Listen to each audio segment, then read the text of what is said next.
오늘 부처님 오신 날을 봉축하기 위해서 참석해 주신 여러 신도님들, 각 가정에 부처님의 가호가 항상 함께 하시기를 기원합니다. 그리고 오늘 축사를 해주신 한인회 회장님을 비롯해서 내회 귀빈 여러분들 고맙습니다. 그리고 오늘 이 좋은 인연 공덕으로 각 가정의 행복과 또 한인의 발전에 크게 공헌하는 계기가 되기를 바랍니다.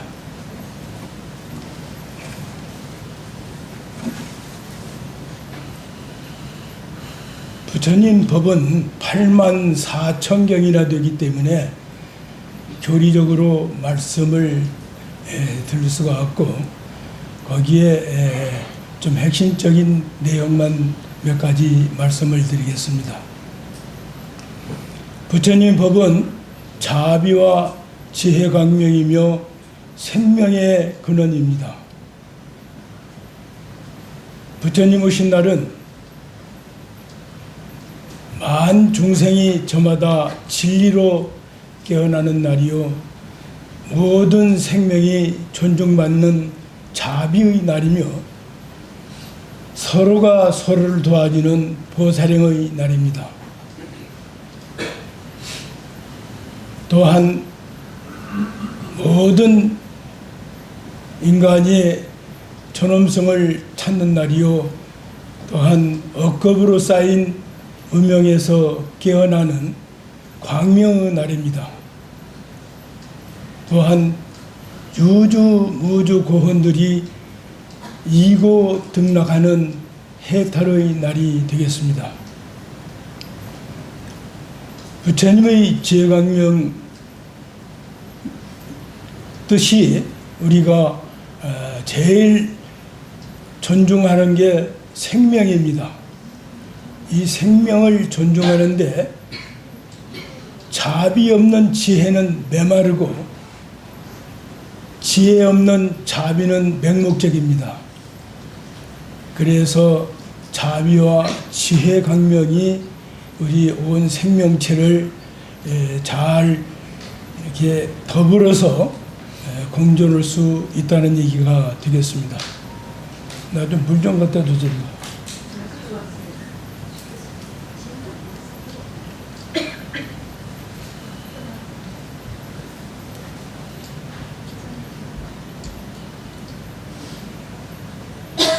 여러 교리 정도로 얘기한다면은 중도 사상이 있고 공사상이 있고, 또 이제 제일 중요한 연기 사상이 있는데, 연기하면은 인연 소기, 인연 생기, 또 연생 연멸, 윤회, 또 인과응보, 이런 뜻이 거기에 다 내재되겠습니다. 여기에서 인연을 어떻게 만나느냐에 비해서 거기에 여러 가지 변수가 생깁니다. 태어나기도 하고 소멸되기도 하고 숫자가 많아지기도 하고 적어지기도 하고 또 색깔이 변하기도 하고, 온갖 이렇게 우주 전체가 돌아가는 도리가 다 연기법 속에 내재되어 있습니다.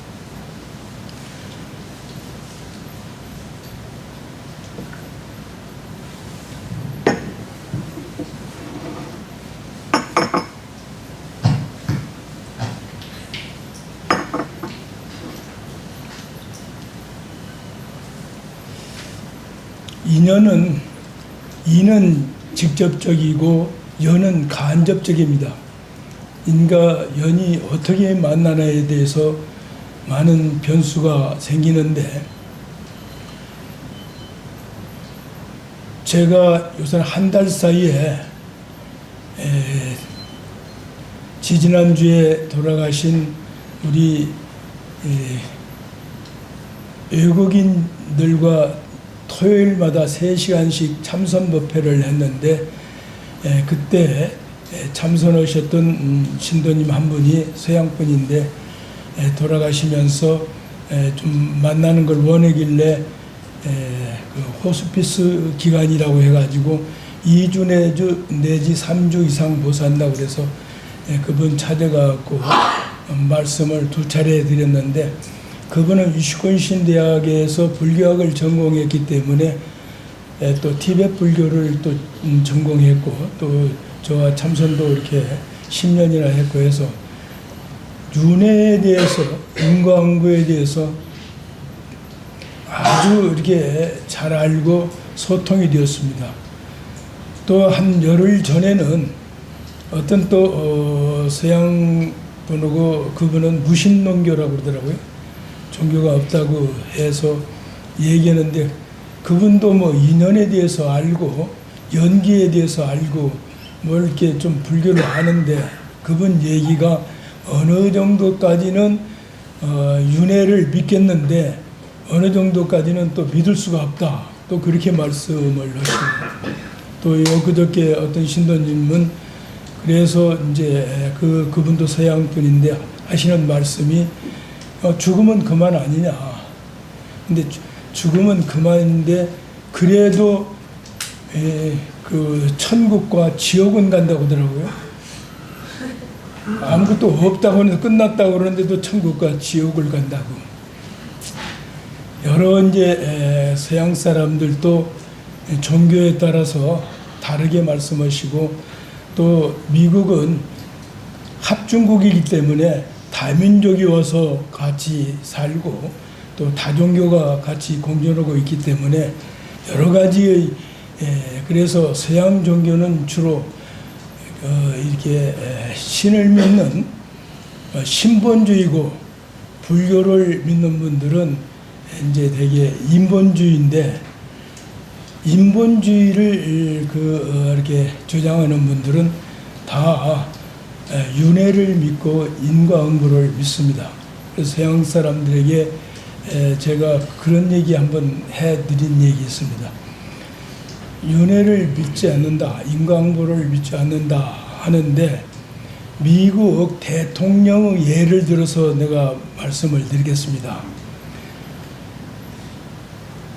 링컨은 1946년도에 의원이 됐대요. 상원 의원, 하원 의원이 되고, 케네디는 1946년도에 의원이 됐답니다. 딱 100년 차이가 납니다. 링컨은 1960년도에 미국 대통령이 됐고, 케네디는 1960년도, 링컨은 1860년도고 케네디는 1960년도에 그 대통령이 되었다고 합니다. 딱 100년 차이가 납니다. 링컨 대통령 때 부통령은 케네디였고, 케네디 대통령 때 부통령은 링컨이었다고 합니다. 링컨 대통령 때 부통령은 존슨이었고, 케네디 대통령 때 부통령도 존슨이었습니다. 링컨 대통령 때도 이제 앤드루 존슨이 그 링컨 대통령이 저격당한 후에 앤드루 존슨이 대통령으로 승계를 했고, 또 케네디 대통령도 이렇게 암살당했을 때 린드 존슨이 부통령이 대통령으로 승계를 했습니다. 링컨 대통령을 쏜 부스는 극장에서 쏘고 창고로 도망을 갔습니다. 케네디 대통령을 쏜 오스와일드는 창고에서 쏘고 극장으로 도망을 갔습니다. 다 이 100년 차이입니다. 쉽게 이렇게 계산하는 게 아니고. 거기다가 링컨 대통령은 포드 극장에서 총을 맞았는데, 링컨 대통령, 케네디 대통령은 포드 자동차 회사에서 만든 링컨 자동차에서 총을 맞았답니다. 또 이 두 영부인들이 같이 있었다고 합니다. 부통령 앤드류 존슨 부통령은 1803년생이고 린든 존슨 부통령은 1903년생이랍니다. 딱 100년 차이가 납니다. 이외에도 링컨 대통령과 케네디 대통령의 알파벳 숫자를 보면은 7자랍니다. 또 두 존슨 그 이름도 따져보면 12자. 또 이 부스와 오스와일드도 15자. 숫자적으로 이렇게 정확하게 돌아가는데 이게 어떻게 뭐 신이 어떻게 그걸 장난을 치는 것도 아니고 우리가 생각하는 그대로 윤회요, 인과응보요, 그런 연기법으로 해석을 해야 되지 않겠느냐 이렇게 말씀을 드렸습니다. 이제 또 영국으로 가봅시다. 이제 미국 말고 영국의 러셀이 그 1950년도에 노벨 문학상을 받았지 않습니까? 그분은 수학자고 철학자고 역사가고 또 반전주의자였다고 합니다.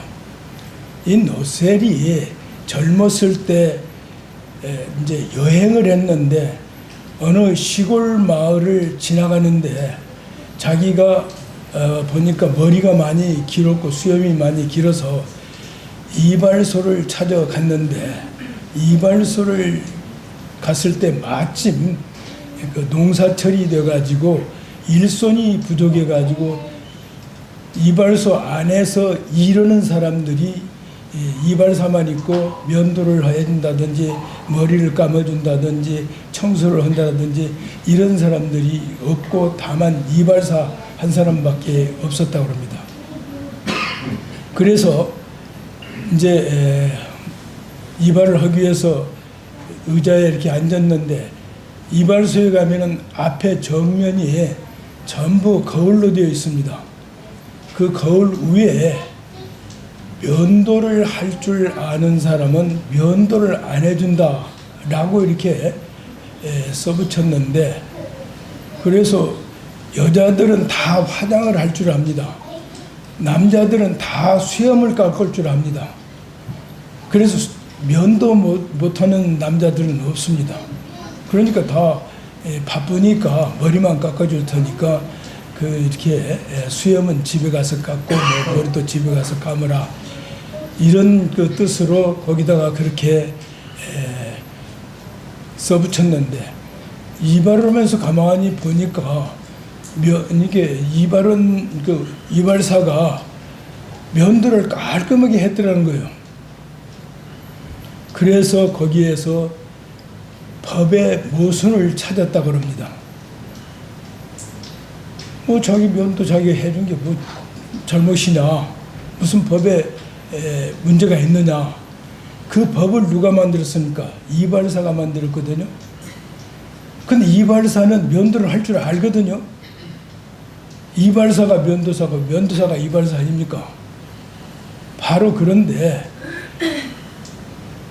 이발사가 면도를 할 줄 아니까 자기부터 면도를 안 해줘야 할 거 아닙니까? 자기가 면도를 했더라는 거죠. 얘기 좀 대수롭게 이렇게 들을 수도 있지만 그거를 이해를 잘 못하는 한국의 대통령, 국회의원, 검판사, 법조계들이 있기 때문에 말씀을 드립니다. 법을 만드는 사람이 국회의원들입니다. 국회의원들이 감옥에 많이 갔습니다. 법을 재판하는 사람이 검판사입니다. 변호사고 이런 분들이 또 감옥에 간 사람들이 들어 있습니다. 법을 통치하는 대통령이 감옥에 가고 국무총리가 감옥에 가고 장관이 감옥에 갑니다. 이게 어찌 쉬운 일입니까? 그 사람들이 법을 모르고 법을 범했을까요? 법을 알고 범했을까요? 면도를 하면은 다른 사람만 안 해주지 나는 해준다. 그런 뜻으로 어쨌든 법을 아는지 모르는지 그런 정치인들이 많이 그 감옥에 간 한국의 또 역사입니다. 이제 한국으로 가서 또 얘기를 하겠습니다. 한국의 큰 사찰에 몇백 명이 사는데 저희 한국에서 살 때 해인사는 그 몇백 명이 살았습니다. 그렇게 큰 사찰에 방장스님, 이거는 방장스님이라고, 또 좀 적은 절은 조실스님이라고 그럽니다. 이 조실 스님을 시봉하는 시자가 아주 똑똑해가지고 아주 민첩하고 뭐든지 이렇게 잘했다고 합니다. 시봉을. 그런데 가만히 보니까 조실 스님께서 이렇게 하루에 몇 시간씩 참선을 하시는데 그 참선하는 시간에는 시자를 부르지 않으니까 시자가 할 일이 없고 그냥 이렇게 그 시간은 자기가 이렇게 밖으로 나가도 괜찮겠다는 것을 깨달았습니다. 그래가지고 조실 스님이 조용히 참선하는 시간에 살그머니 나가가지고 이게 근무지 이탈이죠. 나가가지고 여기저기 이제 다닌 겁니다. 다녀가지고 거기에 이제 보기도 하고 듣기도 하고 해서 이제 조실 스님한테 보고를 하기를 어떤 스님이 아침 예불에 빠졌습니다 말이야. 어떤 스님이 점심 공양에 빠졌습니다. 어떤 스님이 울력이 빠졌습니다. 후원에서는 뭐 보살님들이 다투었습니다. 온갖 그런 이렇게 잘못하고 있는 것을 낱낱이 보고 듣고 와가지고 조실 스님한테 보고를 하니까 조실 스님이 남 흉보지 말고 남 타도지 말고 네 정신 차려 가지고 남을 거울 삼아서 네가 수행을 잘해라 그렇게 가르쳐 주니까 내가 뭘 잘못했는데요. 이제 또 이렇게 응수를 하니까 그러면은 저기 그 뒷집에 그 수리를 하기 위해서 방에 있는 거를 전부 비우라고 했는데 그 방에 한번 들어가서 뭐가 있는가 살펴보고 와라. 네. 그래가지고 그 시자가 갔다 와서 다녀왔습니다. 그러니까 그 방 안에 뭐가 있더냐. 그러니까 아무것도 없었습니다. 텅 비었습니다. 그러니까 죽비로 어깨를 꽉 치는데 이 죽비가 대죽자입니다. 이렇게 대나무를 가운데를 잘라가 이렇게 터가지고 때리면은 쫙쫙 소리가 나지 그게 아프지는 않습니다. 정신 차리게 이렇게 경찰하게 할 때 여기도 우리도 죽비가 있죠. 금방 입점할 때 그걸 이제 1m 정도 되는 장군 죽비가 있습니다. 그걸로 딱 때리니까 쓰면 때립니까? 내가 그 방에 들어가서 보라고 했지 않느냐? 예, 방에 들어가서 봤습니다. 그러니까 또 때리시는 거라. 스님은 내 말은 뭐 이렇게 믿지 못하고 왜 자꾸 때리십니까 말이야. 네가 그 방에 들어가서 봤다고 했지 않느냐? 네. 그러면 네가 그 방에 있었잖아. 자기가 자기를 못 보는 겁니다. 그러니까 처음에 때린 것은 방에 들어가서 보라 했는데 방에 안 들어가고 봤다면 방에 아무것도 없었죠. 근데 방에 들어가서 보라고 했는데 아무것도 없었다고 하면은 방에 안 들어갔다는 거로 알고 이제 죽비를 한 대 얻어맞고 방에 들어갔는데도 그걸 자기를 못 봤으니까 그래서 맞고 우리 눈이요 밖으로 뚫려 있습니다. 밖으로 뚫려 있어 남 얼굴은 잘 보는데 자기 얼굴은 못 보입니다. 거울을 통해서 물론 보죠. 거울을 통해서 보는데 앞면만 보이지 뒷면은 안 보입니다. 우리 눈이 겉만 보이고 속은 안 보입니다. 그래서 남은 보는데 자기는 보지를 못합니다.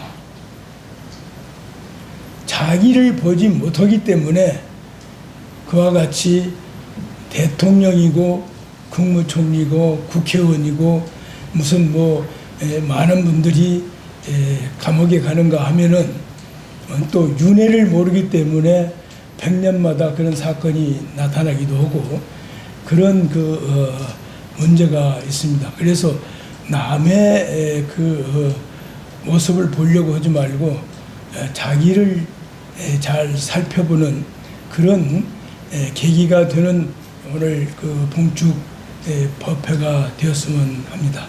이걸로 마치겠습니다.